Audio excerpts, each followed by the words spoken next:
Donald Trump's campaign is in trouble as his foul-mouthed talk about women continues to send shockwaves through the political sphere. Republicans are shocked to find that the loud-mouthed, abusive vulgarian they endorsed is a loud-mouthed, abusive vulgarian with a videotape that makes them look bad for endorsing him. It was one thing for me to degrade myself and throw away all my principles to support Trump, said Senator John McCain. But if Trump is going to make me look like I'm degrading myself and throwing away all my principles, then count me out. McCain said he was withdrawing his support for Trump and shifting it to Pee Wee Herman, who has more dignity and acts more like an adult. Trump voters who for years have been complaining that Republicans didn't know how to get down into the gutter to defeat Democrats are also shocked to discover that when they get down into the gutter to defeat Democrats, there's actually no longer any point in defeating Democrats because they are Democrats. And of course, women who dress like sluts and allow famous rich men to treat them like dirt are shocked to find that famous rich men ogle them and feel free to treat them like dirt. Feminists, on the other hand, who have demanded to be treated exactly like men, are shocked to find out that now men have no respect for them.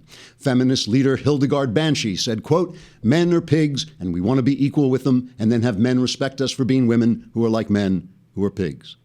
When reporters mentioned that she was being irrational, Miss Banshee complained that they were privileging the male trait of rationality over the female trait of blithering in a shrill voice and hoping men will give you what you want just to get some bloody peace and quiet. Executives at NBC who were in possession of the Trump tape for 11 years before it was released said they were shocked to discover that they had known about the tape all the while they were making millions off Donald Trump's television show. The executives swore that if they had only known they knew, they would have fired themselves. As it is, they'll look sternly at themselves in the mirror and then forget the whole thing. And of course, no one could be more shocked than the news media. Former Clinton aide and now totally objective ABC News director George Sakalopoulos said in a statement, quote, "I got so used to romanticizing the adulteries of John Kennedy and ignoring the adulteries of Ted Kennedy and disguising the adulteries of Bill Clinton and rationalizing the abuse of women by Hillary Clinton that I'm totally shocked to be shocked at how shockingly shocked I'm shocked," unquote. Hillary Clinton said she hadn't been so shocked since last week when they used the defibrillation paddles to restart her heart.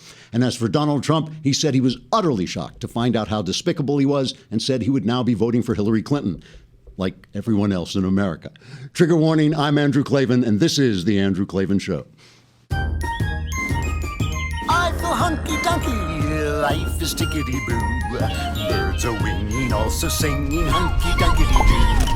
Ship-shape, tipsy-topsy, the world is zippity-zing. It's a wonderful day, hurrah, hooray! It makes me want to sing.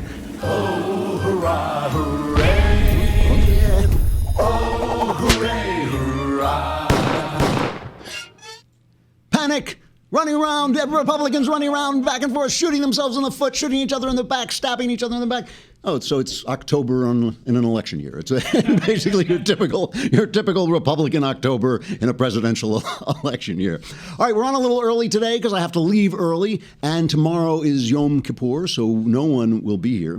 Yesterday, I forgot yesterday was Columbus Day. California, we don't really do a lot of Columbus Day stuff because everybody picks on him, because he conquered the indigenous people, thereby violating Western values, which we wouldn't have except for Columbus Day. So it's kind of like an infinite circle. But anyway, I forgot about Columbus Day. But Yom Kippur's here. I have to mention, since it is Yom Kippur, on Ricochet, this Orthodox Jewish writer, Gil Reich, wrote the nicest piece about my book, The Great Good Thing, a secular Jew comes to faith in Christ. And it's always difficult for Jews to read these books, but I've noticed that the more Orthodox they are, the more religious they are, the more understanding and sympathetic to the book they are. And he points out, he just says a lot of nice things about it. You can go and see it on Ricochet. It's very touching piece, I thought, and I was moved by it. All right, so the GOP is falling apart, basically. Trump's poll numbers are tanking. A little tough to tell at the moment because he did seem to have won the debate. And, of course, the sex tape thing is everybody's going crazy over the sex tape thing, and I'm sure there are more to come.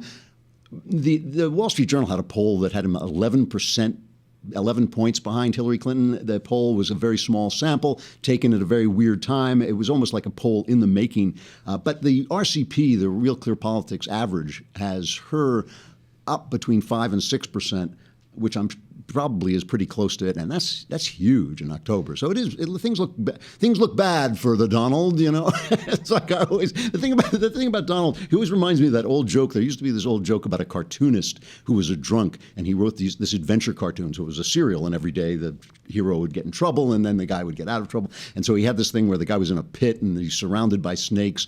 And, the walls are closing in, spiked walls, and lions are pacing around. And he went off on a tear and he got drunk, and nobody knew how to get this guy, to get the hero out of the pit and all this. So they went searching for him all over town, finally found him, pumped him full of coffee, brought him into the cartoonist place, and he wrote, "In a single leap, John was free." It's like that's Donald Trump. Cheryl Atkinson, the great investigative reporter at CBS, who had to leave because they wouldn't let her report on Obama. So she actually quit so she could do investigative reporting.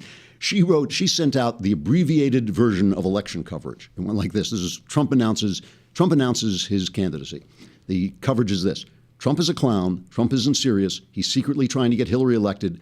We, the media, refuse to cover his campaign. We cover his campaign 24/7. The polls are abysmal. He'll never last. He'll get crushed. He should apologize. He should withdraw. He's had his worst week ever. Republicans are bailing on him. He's too offensive. His polls are dreadful. Trump's campaign is over. Trump is finished. He should apologize. He doesn't really want to win. Republicans will fix the convention so he doesn't win. Trump has zero chance of getting the nomination. Trump wins the nomination. That was the coverage. And it just goes on. And she says it's basically the same with Hillary.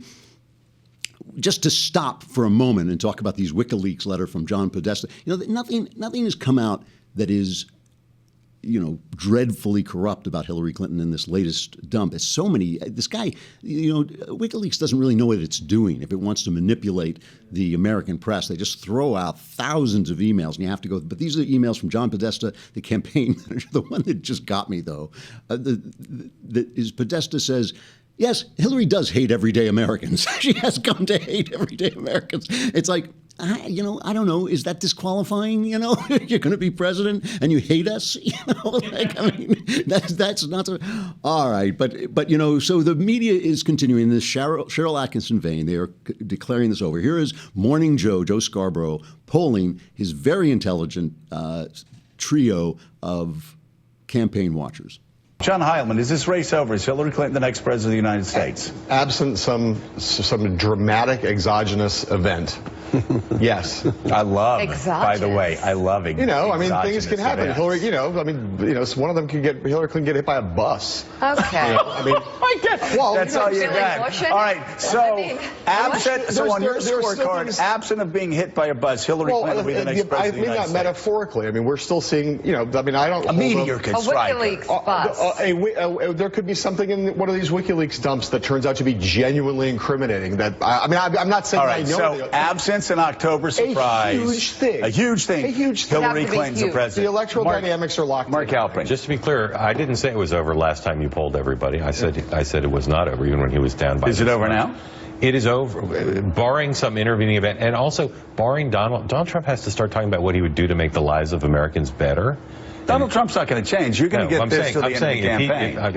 If that's the way he behaves, right? Yeah. Even with some intervening event, he can't win. Really? If that's the way he's, you think Hillary Clinton's next president of the United States? If he keeps talking about this and not about how he'd make the lives of Americans better, yes. Mike Barnicle?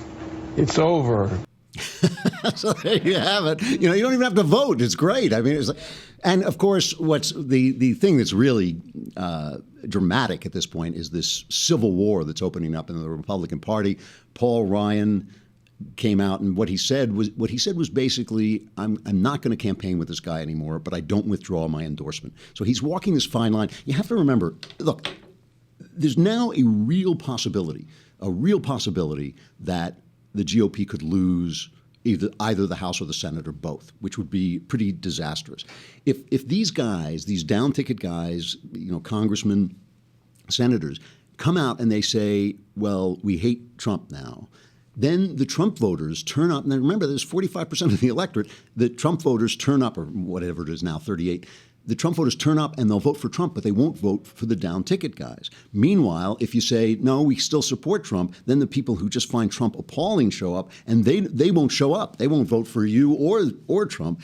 and the Senate is gone. And that's really, really a problem because, and by the way, Trump, of course, with his usual restraint and class and sense of, joie de vivre, is tweeting all these attacks on Ryan, saying, you ought to do something about the country, the problems in the country, instead of attacking me. And today he tweeted, I think it was this morning, he tweeted, "I'm glad the shackles are off and I can finally fight for America." And I was like, put the shackles back. If this is you with the shackles off, put the shackles back on, dude. I mean, it's like Harambe, Thank God we tranquilized him. He's down. So here's the Wall Street Journal editorial. One irony of this election is that as Mrs. Clinton has focused on disqualifying Mr. Trump's character and temperament, she has also released about 112,000 odd words of little-noticed policy proposals that a majority leader, Chuck Schumer, and Speaker Nancy Pelosi would be only too happy to rubber stamp. See, this is the thing about the way the press covers elections is it's all, he grabs crotches and she has these emails, but it's like, what do these people stand for? What will they do? The Journal goes on, a new burst of liberal legislation could include a public option for Obamacare that would be one more giant leap toward government-run health care. Energy from fossil fuels would become stranded assets. That is, we wouldn't be able to frack and get the energy we need. Government by and for the regulatory state would accelerate, and the Supreme Court would be lost to judicial conservatives for a generation. A final irony is that a Pelosi-Schumer Congress would readily pass the amnesty immigration bill that has animated Mr. Trump's campaign. So in other words, by Trump blowing this election so badly, more immigration. We'll have the open borders that Hillary Clinton in these WikiLeaks says she wants. In one of her speeches, says she wants open borders. That's her dream. This prospect ought to concentrate Republican minds because House and Senate races are becoming more competitive as Mr. Trump slips. But of course, we can't focus on that because we have to focus on Donald Trump talking about women's organs, okay? And, I got like a lot of flack yesterday for basically saying I didn't care about this. And I have to tell you, I don't care about this. I do not care. This is not to condone it. This is not to condone it. I have a real problem with these scandals. Let me read you something Dennis Prager wrote this morning. And I'm sure, I have this feeling we should probably do a debate show this week between me and Ben, because I think Ben feels very differently about this, and I really respect him, and I really respect what he feels, but I just don't care. I do not care about politicians' sex lives. I don't have that much respect for them to begin with, many of them, and I just want to know how they're going to run the government. That's what's important to me. Okay, so Dennis Prager says, regarding Donald Trump's private sexual comments, we are living through a national hysteria. To understand how and why, it is necessary to understand the indispensable role hysteria plays on the left. The left is always in major crisis mode, and in nearly every case, the crisis is either wildly exaggerated or simply false. This is true because nothing the left does works. The only way they can take the power that they want, take the power that they desire, is to get you so hysterical that you're looking the other way, or you think it's a crisis and they have to be given that power to save us all. For example, Prager goes on, few people deny that the earth is warming. To assert that it is not is hysteria. What is hysteria is the left's position. Is not hysteria. I'm sorry, to assert that it is not hysteria. What is hysteria is the left's position that carbon emissions will destroy life on Earth. That is absolutely correct. The world is warming. It does this from time to time. Many of our lakes used to be glaciers. Many will be glaciers again. We're on a rock circling into the sun, spiraling into the sun. It gets colder and it gets warmer. The widespread protests against the name Washington Redskins, pure left-wing hysteria. They were ended only by the revelation that through polling that the vast majority of American Indians couldn't care less about the name. The examples are endless, from the alleged epidemic of heterosexual AIDS in America and preschool molestation scares in the 80s to the wildly exaggerated dangers of secondhand smoke and the baseless fears about electronic cigarettes. We are regularly forced to endure a new left-wing manufactured media supercharged hysteria. The latest is the tsunami of horror in reaction to Donald Trump's gross and juvenile comments made in private 11 years ago. The tsunami of condemnation of his remarks is quintessential left-wing hysteria. That more than a few Republicans and conservatives have joined in is a testament to the power of mass media and hysteria to influence normally sensible people. This is hysteria first and foremost because the comments were made in private. They also need to ask themselves if it is worth giving the left the White House over such trivia. And then he goes on to say all the stuff that the Wall Street Journal says about what will happen if they win the House and Senate and the presidency, and is it worth losing all that to condemn Trump's sloppy behavior. I got to say goodbye to the folks on Facebook and YouTube. Come on over to the Daily Wire. There's more to come.